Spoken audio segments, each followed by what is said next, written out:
நமஸ்தே Skanda சிந்திட் YouTube சேனலில் இன்றைக்கி நம்ம விஷாரத் உத்தராத் ஃபஸ்ட் பேப்பருக்கான கொஷின் பேப்பர் மாடல் என்ன, எந்தெந்த ரோமன்ஸை படித்து எப்படி மார்க் எடுக்கலாம், ஆகஸ்ட் 2024க்கு என்ன இம்பார்ட்டன் அப்படிங்கிறதான் பார்க்க போகிறோம். விஷாரத் உத்தராத் ஃபஸ்ட் பேப்பர் இதில் 4 விதமான புக்ஸ் இருக்குது.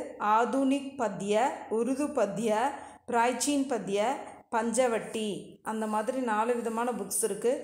ஆதுனிக் பத்யலேருந்து ERC SA, Urdu Padya ERC SA, Prachin Padya ERC memory poem, Panchavati ERC SA and டிப்பனி.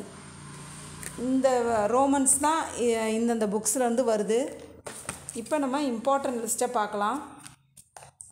இந்த போயம் இஆர்சிங்கிறதுக்கு நான் இம்பார்ட்டன்ட் அப்புறம் வேறொரு வீடியோவில் அப்லோட் பண்ணுறேன். செகண்ட் ரோமன் மெமரி போயத்துக்கு வந்து கபீர், பிஹாரிலால், ரஹீம் 3 பேர் எழுதின 30 போயம்ஸ் வந்து நமக்கு மெமரி போயமாக இருக்குது. இந்த 30ஐயும் நீங்கள் மெமரி பண்ண முடியலைன்னா ஏதாவது ஒரு 20 நல்லா தரவு பண்ணிக்கிட்டீங்கனாலே 4 அட்டன் பண்ணிடலாம். 6 கொடுத்து 4 கேட்பாங்க. அப்போ ஏதாச்சும் ஒரு 20 நல்லா தரவு பண்ணால் நம்ம 4 அட்டன் பண்ணுற மாதிரி வந்துடும். அடுத்து தேர்ட் ரோமன் போயம் எஸ்ஏ. போயம் எஸ்ஏ பொறுத்த வரைக்கும் பிரேம் மாதுரி, இந்த ஆதுனிக் பத்தியிலேருந்து வரக்கூடிய எஸ்ஏஸ், பிரேம் மாதுரி, ஸ்வதேஷ் பிரேம், விப்ளவ் காயன், வீர் பூஜா, இது 4ம் இம்பார்ட்டன்ட். நிறைய எஸ்ஏஸ், ஒரு 20 எஸ்ஏஸ் இருக்கிற இடத்துல நான் உங்களை 4 தான் படிக்க சொல்லியிருக்கேன். ஃபோர்த் ரோமன் வந்து உருது பத்திய. உருது பத்திய வந்து சுனிதா ஷேர், லாயி ஹயாத் ஆயே, ஃபரிதேங்கி ஃபரியாத் அப்படிங்கிற இந்த 3 உருது போயத்தையும் நல்லா தரவு பண்ணிக்கோங்க. फिफ्थ रोमन पंचवटी के आधार पर लक्ष्मण और शूर्पणखा के वाद विवाद का चित्रण कीजिए. पंचवटी आधारमा वच्चे लक्ष्मणனும் शूर्पणखाவும் பேசிக்கிற அந்த டயலாகை பற்றி டிஸ்கிரைப் பண்ண சொல்கிறாங்க. அடுத்து खंडकाव्य की दृष्टि से पंचवटी का वर्णन कीजिए. கண்டகாவியம்ங்கிற நோக்கத்தோட பஞ்சவட்டி எப்படி எழுதப்பட்டிருக்கு அப்படின்னு டிஸ்கிரைப் பண்ண சொல்கிறாங்க. இந்த 2 கொஷின்ஸையும் நல்லா தரவு பண்ணிக்கிட்டிங்கன்னா ஏதாச்சும் ஒன்று ரெண்டுமே கூட வந்துடும்.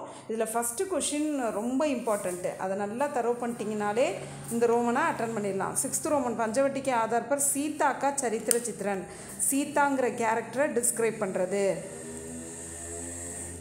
இப்போ நான் சொன்ன இந்த இம்பார்ட்டன்ட் எஸ்ஸேஸை நல்லா தரவு பண்ணிங்கனாலே இதில் நல்ல மார்க் எடுத்துடலாம்.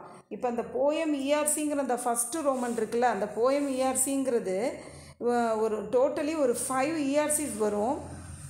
அதாவது இந்த ஆதுனிக் பத்ய அப்படிங்கிற புக்கிலேருந்து 2 இஆர்சிஸு, உருது பத்ய அதுலேருந்து 1 இஆர்சி, பிராய்ச்சீன் பத்தியிலேருந்து 1, பஞ்சவட்டியிலேருந்து 1. அதாவது இதில் வந்து 4 கொடுத்து 2 எழுத சொல்லுவாங்க, இதில் 2 கொடுத்து 1 எழுத சொல்லுவாங்க, இதில் 2 கொடுத்து 1, அந்த மாதிரி டோட்டலி 5. இந்த ஆதுனிக் பத்தியிலேருந்து மட்டும் 2 நம்ம அட்டன் பண்ணுற மாதிரி இருக்கும். மற்ற எல்லாத்துலேருந்து 1 எழுதுகிற மாதிரி இருக்கும். ஸோ டோட்டலி 5 இஆர்சிஸ் நம்ம அட்டன் பண்ணணும். இஆர்சிக்கு மட்டுமே 40 மார்க்ஸ் கொடுத்துருக்காங்க இந்த கிளாஸில். ஸோ இஆர்சியும் நல்லா கவனமாக படித்தா தான் நல்ல மார்க் எடுக்க முடியும். தன்யவாத்.